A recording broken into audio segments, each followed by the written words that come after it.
Autoconhecimento é muito importante. Legal, mas por onde que eu começo? Olá, eu sou Elaine Lopes e no vídeo de hoje a gente vai bater um papo sobre como se autoconhecer em 5 passos. Então, se você tem dúvida de como iniciar esse processo de autoconhecimento, eu vou te dar um norte aqui para que você possa, ainda hoje, começar a conhecer a delícia de ser quem você é. Bem, quando a gente não tem um conhecimento profundo de quem nós somos, a chance das pessoas manipularem a gente é muito maior. Porque nós não sabemos o que queremos, não sabemos do que gostamos e não sabemos o nosso valor. Então a gente acaba indo com a manada, a gente acaba fazendo parte da grande massa. Então o autoconhecimento, ele traz pra gente o hábito da reflexão, o hábito de, peraí, isso é uma autossabotagem, peraí, isso não é pra mim. Então a gente consegue tomar um rumo na nossa vida de acordo com o que de fato a gente quer, sabe? A gente começa a traçar os nossos caminhos estrategicamente. Tudo que a gente faz se torna intencional. E aí a gente ganha um propósito nas nossas vidas. Reconhecendo os nossos pontos fortes e os nossos pontos fracos. É muito importante que a gente pare para refletir no que nós somos mais fortes e quais são aquelas coisas que são os nossos pontos fracos, sabe? Que a pessoa toca ali e a gente já explode. Então, é muito importante esse conhecimento para que a gente saiba controlar as nossas emoções e não sermos escravos das circunstâncias. Eu sugiro que você coloque aí no seu caderno essa parte. Número 1, reconhecendo os pontos fortes e fracos. Faça depois uma reflexão sobre isso ou pausa o vídeo e já inicia nesse primeiro momento, refletindo o que eu tenho de forte e o que eu tenho de fraco. Um exemplo de ponto forte meu, organização. A organização, ela é de extrema importância para várias áreas da nossa vida. Então, quando eu definir uma profissão, quando eu estiver dentro de um casamento e de N fases da minha vida, eu vou entender que o meu ponto forte é a organização. Isso é um ponto forte, isso é um ponto muito importante para mim. Então, eu tenho que buscar um parceiro que tenha a organização em dia, se isso importa muito para mim, tá? Por quê? Senão depois eu vou querer mudar a pessoa. E aí começam todos os conflitos. Entendeu? Porque é tão importante esses 5 passos que eu vou passar aqui pra você. Olha o que a gente ganha quando a gente entende só o ponto forte, tá? Eu consigo entender qual é o meu melhor parceiro para ficar do meu lado, que tipo de amigos eu preciso ter, quais as leituras que vão me fazer mais feliz. Eu vou entender também qual é a melhor profissão, qual é a mais adequada para minha personalidade, para quem eu sou. Só aí a gente já resolveu meio mundo com apenas um questionamento. Ponto fraco. Qual é o seu ponto fraco por aí? Ponto fraco é aquela parte que a pessoa encosta em você e você já fica descontrolado. Isso acontece porque você ainda não tem consciência do seu ponto fraco e não consegue controlar essa emoção. Então é importante que a gente desenvolva essa inteligência emocional para lidar com os conflitos e não se deixar levar pelas circunstâncias externas. Se a gente for escravo do que acontece do lado de fora, a gente nunca vai ser feliz, confere? Então anota aí no seu caderno qual é o seu ponto fraco. Se você tem um, mais de um. Por exemplo, deixa eu pensar, um ponto fraco meu. Acho melhor não revelar nesse vídeo, né? Vamos agora para o passo 2, explorando suas paixões e interesses. O que faz seu coração vibrar? Você já parou para pensar nisso? Então eu te convido agora a lembrar, feche os olhos e lembre quais foram os momentos em que você teve paixão, em que você sentiu alegria, quais são os seus interesses diante da vida. Faz um brainstorming aí, coloca todas as suas ideias, tudo que vier, coloca nesse papel, para que você possa se conhecer um pouquinho mais. Diante disso, a gente vai saber o que a gente precisa priorizar para que a gente tenha a felicidade dentro da gente. Às vezes são momentos muito simples. Por exemplo, às vezes a gente está sentado numa calçada conversando com amigos que a gente ama muito e a gente tem uma noite incrível sentado naquela calçada porque aquelas pessoas são especiais. e nos fazem felizes. Então regue essas amizades para que você tenha mais e mais momentos assim. Eu tô dizendo isso porque muitas das vezes a gente acha que a gente vai ser super feliz fazendo uma grande viagem, algo enorme, que muitas das vezes vai demorar para ser realizado, quando na verdade alguns momentos do dia a dia nos fazem ter ótimas sensações.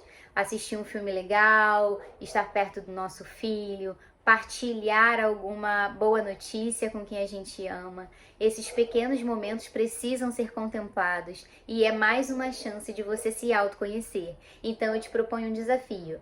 Hoje você vai prestar atenção em tudo que está acontecendo ao seu redor e todas as emoções que despertarem dentro de você, você vai começar a pensar: nossa, isso me fez ficar feliz, isso me fez ficar triste.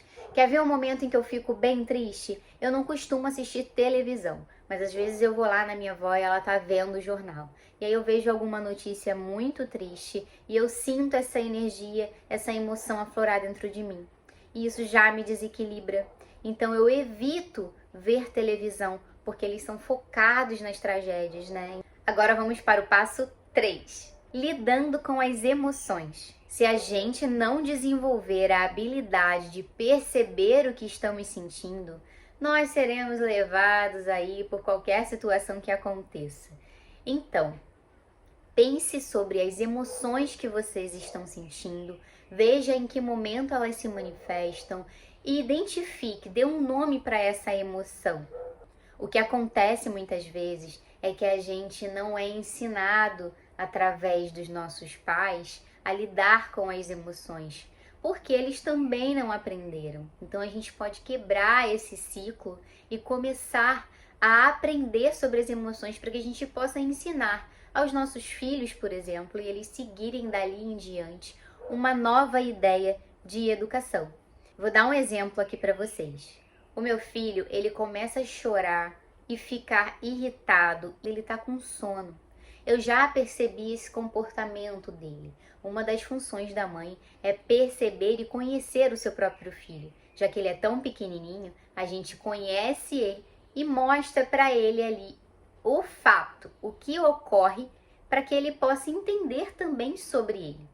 Isso é muito importante. A gente já vai desenvolvendo esse autoconhecimento desde pequenininho.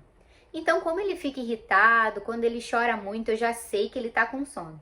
Então, eu chamo ele num canto, abaixo, olho nos olhos dele e falo: filho, você está ficando com sono. Você já reparou que todas as vezes que você sente sono, você chora e fica irritado? É um desconforto que acontece dentro de você. E você precisa descansar. E isso vai passar. Todas as vezes que ele tem sono, a gente fala isso para ele. Ele vai criando consciência do que ele está sentindo. Da mesma forma que a gente tem que ensinar o que é a raiva, o que é o amor, o que é a frustração, para que ele se desenvolva entendendo essas emoções. Então, se você não teve, assim como eu, esses ensinamentos, e não foi por mal, óbvio, os nossos pais também não tiveram esses ensinamentos, você está tendo a chance aqui hoje de fazer esses exercícios e identificar como você se comporta quando você sente determinadas coisas. Vamos para o passo 4. Identificando as crenças limitantes. Durante o nosso desenvolvimento, a gente adquire muitas crenças. Muitas coisas foram introjetadas em nós quando nós éramos pequenos. E isso vai se reforçando e vai virando uma crença. Por exemplo, se desde pequeno uma pessoa te fala que você é muito frágil, você começa a acreditar naquilo. Você ainda é pequeno, você não conhece a si mesmo. Então a pessoa está dizendo, você acredita. E aí você vai ouvindo isso e você vai pensando, nossa, eu sou frágil. E quando acontece alguma situação que te coloca em posição de fragilidade, você reforça essa crença. Viu? Realmente, eu sou frágil. E daí vai se formando esses emaranhados, essas crenças limitantes, porque elas nos limitam a conquistar os nossos sonhos. Muitas dessas crenças, elas não são reais. São coisas que colocaram dentro de nós, não são verdades. Então, o seu exercício agora é refletir sobre o que de fato é e o que é uma crença. para que você possa transformar isso, lidar melhor com essas crenças. E existem várias terapias, tem várias formas para que você, após identificar as suas crenças limitantes, consiga destrinchar, desenrolar tudo isso e se livrar delas para que você possa ter uma vida mais próspera, uma vida mais leve. Vamos agora para o passo 5, fazendo um plano de ação. Agora que você iniciou o seu processo de autoconhecimento e já colocou no seu caderno todas as questões que eu abordei aqui, nós vamos ler com cuidado tudo isso e começar um planejamento. Eu preciso que vocês pensem em metas de curto, médio e longo prazo, para que vocês possam solucionar essas questões. Por exemplo, eu identifiquei que eu tenho uma fragilidade em relação à minha personalidade, que eu sou insegura. E aí eu vou entender de onde vem essa insegurança. É óbvio que a gente precisa de ajuda, por exemplo, de um terapeuta. Então você vai anotar aí uma meta de curto prazo, entrar em contato com um psicólogo e você vai falar com ele as questões que você se sentiu incomodado, que você gostaria de trabalhar dentro de você para se desenvolver. Se eu identifiquei as minhas emoções, que elas ficam diferentes quando acontece determinada situação, que eu fico muito sensível, que eu choro, que me afeta, e pensando em tudo isso eu percebi que, uau, então eu sou insegura dentro do relacionamento, por exemplo. Então é uma área que eu preciso trabalhar. Então a gente vai escolher isso aí, vai fazer uma meta para que a gente solucione da melhor forma essa questão. Seja lendo livros saudáveis que nos orientem sobre relacionamento, seja assistindo podcasts, vídeos aqui no YouTube, seja fazendo terapia, seja fazendo terapias alternativas que também funcionam muito na minha perspectiva de vida, tá? E aí a gente já consegue entender um pouquinho sobre a gente, sobre crenças que nós temos sobre nós mesmos, sobre uma característica que a gente desenvolveu, por que a gente desenvolveu isso e começa a fazer a nossa pequena mudança que vai se transformar numa mudança externa também. Porque a gente não consegue mudar o outro, a gente só consegue mudar a nós mesmos. Então a mudança, ela de fato começa dentro de nós. Quando o nosso posicionamento muda, quando a nossa percepção de mundo muda, tudo ao nosso redor vai se transformar. Eu vou dar um exemplo para vocês. Vamos supor que você gosta de música clássica. Daí você vai para a escola, para a faculdade ou para o trabalho e tem um grupo escutando funk. E aí você chega nesse grupo, mas você não se sente bem. Por quê? Porque eles estão ouvindo uma música que você não gosta, que gera uma emoção em você que não é muito satisfatória. Isso é autoconhecimento. Então o que você vai fazer? Você vai buscar outro grupo de pessoas para estar, para se unir. Você vai buscar pertencimento em uma outra tribo. E é isso que acontece com a gente. Só que quando a gente não se conhece, não faz esse levantamento de informações sobre quem somos, a gente vai ficando em vários meios, tenta se adaptar a gostar do funk, por exemplo, faz coisas que não quer para estar com pessoas que também a gente não quer, só que a gente não sabe para onde ir, a gente não sabe que rumo tomar. Estamos perdidos, então qualquer lugar vale para a gente ficar, não é mesmo? Então eu espero que eu tenha ajudado vocês, que esse vídeo tenha contribuído. Se esse vídeo contribuiu de alguma forma para a sua vida, compartilha com quem você acredita que precisa ouvir isso. Clica aqui no botãozinho para dar um like, não custa nada, você só vai ajudar o meu trabalho. E comenta aqui se você gostou, se agregou para você. Eu aceito dicas, sugestões dos próximos vídeos. Fiquem com Deus e eu vejo vocês no próximo vídeo. Beijo!